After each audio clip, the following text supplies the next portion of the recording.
নমস্কার বন্ধুরা, আরও একটি দারুণ স্বাদের রেসিপিতে সকলকে স্বাগত জানাই।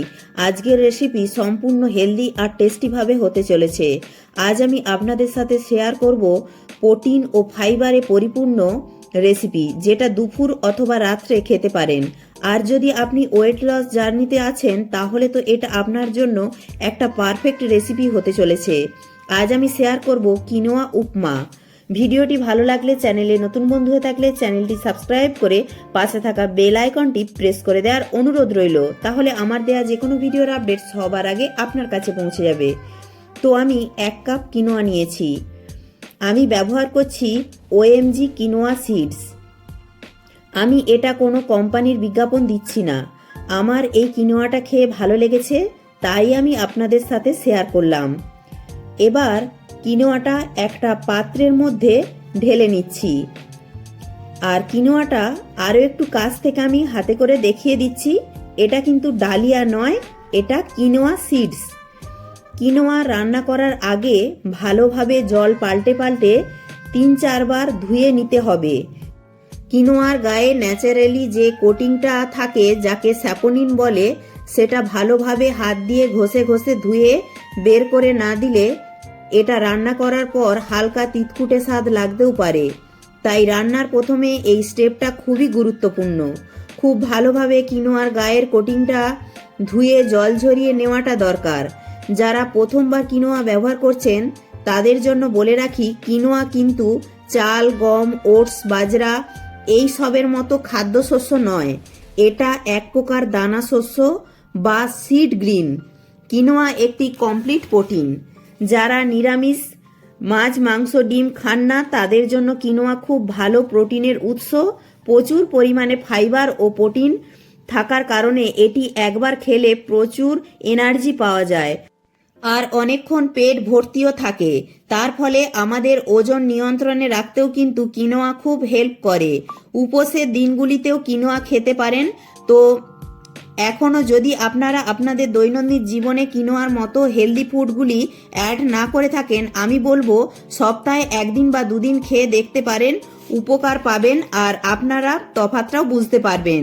এবার 1 কাপ কিনোয়ার জন্য 1 কাপ জল দিয়ে ভিজতে দেব 15 মিনিটের জন্য। ততক্ষণ এইদিকে একটা মশলা বানিয়ে নেব। একটা চাটুতে দিয়ে দিলাম 1/2 চামচ গোটা জিরে, 10-12টা গোটা গোলমরিচ, একটা শুকনো লঙ্কা দিয়ে নেড়ে চেড়ে ভাজতে ভাজতে যখন সুন্দর একটা গন্ধ বেরোবে, তখন এখানে আমি দিয়ে দিচ্ছি 2টি কারি পাতার ডাল। 2টো কারি পাতার ডালই আমি এখানে দিয়ে দিচ্ছি। কারি পাতাটা দিয়ে সামান্য একটু নাড়াচাড়া করলেই দেখবেন কারি পাতার মধ্যে সুন্দর একটা ক্রাঞ্চি ভাব চলে আসবে। তখনই গ্যাস অফ করে এটা একটা হামানদিস্তির সাহায্যে গুঁড়ো করে নেব। তবে একদম মিহি গুঁড়ো করব না, একটু দানা দানা ভাব রেখে গুঁড়ো করব। তাহলে এই কিনোয়া উপমার মধ্যে এই মশলাটা দিলে খেতে বেশি ভালো লাগবে। এবার কড়াই দিয়ে দিচ্ছি 2 কাপ জল। যে কাপ মেপে আমি কিনোয়া নিয়েছিলাম সেই কাপ মেপেই 2 কাপ জল দিলাম। এবার দিচ্ছি স্বাদ অনুযায়ী লবণ আর দিচ্ছি ভালোভাবে ধুয়ে 15 মিনিট ভিজিয়ে জল ঝরিয়ে নেওয়া কিনোয়া। তারপর একটু নাড়াচাড়া করে ঢাকা দিয়ে প্রথমে হাই ফ্লেমে 5 মিনিট, তারপর গ্যাসের ফ্লেমটা লোতে রেখে আরও 5 মিনিট, মোট 10 মিনিট সময় নিয়ে আমি কিনোয়াটা সেদ্ধ করে নেব। তো 10 মিনিট পর দেখুন কিনোয়াটা খুব সুন্দরভাবে ঝরঝরে হয়ে গেছে আর খুব সুন্দরভাবে সেদ্ধও হয়ে গেছে। আমি হাত দিয়ে একটু টিপে দেখিয়ে দিচ্ছি, দেখুন কিনোয়াটা খুব সুন্দরভাবে সেদ্ধ হয়ে গেছে। এবার নিয়েছি একটা ননস্টিকের কড়া, তাতে দিয়ে দিচ্ছি 1 চামচ সর্ষের তেল। এই 1 চামচ সর্ষের তেলে পুরো কিনোয়া উপমা রেসিপিটা হয়ে যাবে। খুবই কম তেল মশলায় এই রান্নাটা হয়ে যায় আর খুবই সুস্বাদু হয় খেতে। তেল একটু গরম হয়ে গেলে ওতে দিয়ে দিচ্ছি 1 মুঠো চিনে বাদাম। বাদামটা একটু নেড়ে চেড়ে ভেজে নিয়ে বাদামটা তুলে নেব। ওই তেলেতেই দিয়ে দিচ্ছি ফোড়নে 1/2 চামচ গোটা জিরে, 1/2 চামচ কালো সর্ষে, 1/2 চামচ ছোলার ডাল ও 2টি কাঁচা লঙ্কা। ফোড়নটা একটু নেড়ে চেড়ে ভেজে নিয়ে ফোড়ন থেকে সুন্দর গন্ধ বেরোতে শুরু করলে ওতে দিয়ে দিচ্ছি 10-12টা কারি পাতা, একটা মাঝারি সাইজের পেঁয়াজ কুচি, 5-6টা রসুন কুচি, 1 ইঞ্চির মতো আদা গ্রেট করা। এবার পেঁয়াজ আদা রসুনটাকে তেলের সঙ্গে একটু নেড়ে চেড়ে নিচ্ছি, যাতে আদা রসুন পেঁয়াজের কাঁচা গন্ধটা চলে যায়। এবার ওতে দিচ্ছি একটা গাজর কুচি। গাজর কুচিটাকেও একটু পেঁয়াজের সঙ্গে ভেজে নেব। ভিডিওটি ভালো লাগলে অবশ্যই একটি লাইক করবেন। আপনাদের একটি লাইক আমাকে পরবর্তী ভিডিও বানাতে উৎসাহ জাগাবে।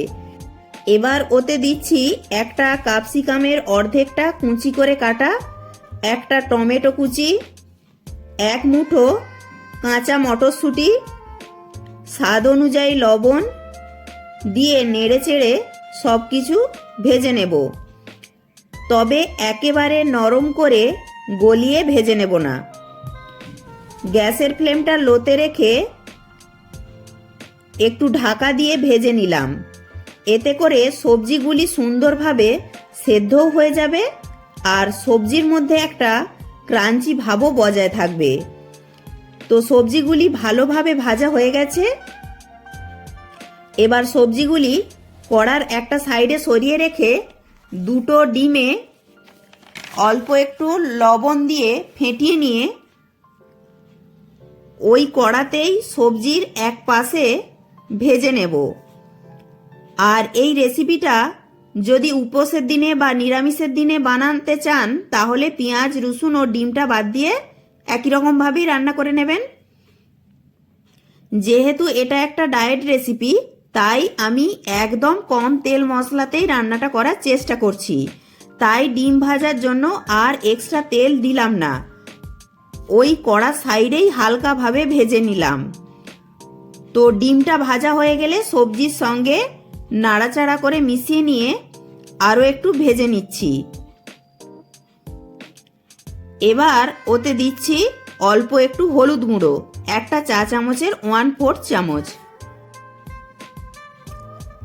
তো হলুদ গুঁড়োটা দিয়েও সব কিছুর সঙ্গে নেড়ে চেড়ে মিশিয়ে নিয়ে ওতে দিচ্ছি আগে থেকে লবণ দিয়ে সেদ্ধ করে রাখা কোয়েনা সিডগুলি।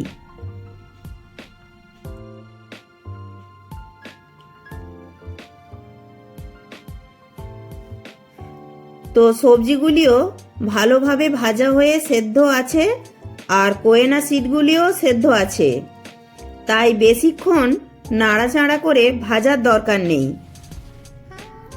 মিনিট 2 মতো নাড়াচাড়া করে নিয়ে ওতে দিচ্ছি ভেজে রাখা চীনা বাদাম ভাজা। আর আগে যে মশলাটা বানিয়ে রেখেছিলাম, গোটা জিরে, গোলমরিচ, শুকনো লঙ্কা ও কারি পাতা ড্রাই রোস্ট করে সেই মশলাটা দিয়ে দিলাম। আর দিচ্ছি একটু ধনে পাতা কুচি। এবার শেষে একটু লেবুর রস ছড়িয়ে দিয়ে সমস্ত কিছু ভালোভাবে মিশিয়ে নিলেই রেডি কোয়েনা উপমা। তো দেখতেই পেলেন কত কম তেল মশলায় একদম ঝরঝরে কোয়েনা উপমা রেসিপি তৈরি হয়ে গেল। এবার গ্যাস অফ করে এটা আমি পরিবেশন করে দেব। ভিডিওটি ভালো লাগলে, চ্যানেলে নতুন বন্ধু হয়ে থাকলে চ্যানেলটি সাবস্ক্রাইব করে পাশে থাকা বেল আইকনটি প্রেস করে দেওয়ার অনুরোধ রইল। তাহলে আমার দেয়া যে কোনো ভিডিওর আপডেট সবার আগে আপনার কাছে পৌঁছে যাবে। আর অবশ্যই একটি লাইক করে বন্ধু বান্ধবদের সাথে প্রচুর প্রচুর শেয়ার করার অনুরোধ রইল। আর হ্যাঁ, কমেন্ট বক্সে জানাতে একেবারেই ভুলবেন না আজকের রেসিপিটা আপনাদের কেমন লাগলো। প্রত্যেকে ভালো থাকবেন, সুস্থ থাকবেন।